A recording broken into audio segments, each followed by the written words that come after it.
Barber Balu ఇదేది కత్తిరించడా. ఏం బాలు ఎలా ఉన్నావు? బానే ఉన్నాంలేండి. మీరేంటి వచ్చినప్పటి నుంచి చూస్తున్నాను ఓ ఎస్ఎంఎస్లు పంపిస్తున్నారు గర్ల్ ఫ్రెండ్ గా? కాదు, మొన్న జార్ఖండ్ లో గూడ్స్ రైలు పట్టాలు తప్పిందట. ఇందులో విదేశీ హస్తం ఉందో లేదో ఎస్ఎంఎస్ పంపించమని ఒక న్యూస్ ఛానల్ వాళ్ళు అడిగితేను పంపిస్తున్నా. అలాగా?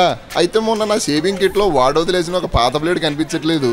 ఇందులో కూడా విదేశీ హస్తం ఉందో లేదో ఎంక్వైరీ చేయమని ఆ న్యూస్ ఛానల్ వాళ్ళకి కాస్త చెప్తారా? ఏమిటి వెటకారమా?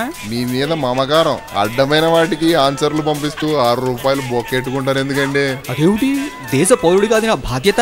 మాది మటుకు పక్క దేశం అండి. ప్రపంచం ఎక్కడికి వెళ్తుంది? దేశ ఆర్థిక పరిస్థితి ఎలా ఉంది? మన నాయకులు మనకు ఎంతవరకు ఉపయోగపడుతున్నారు? దీని గురించి అడగమనండి.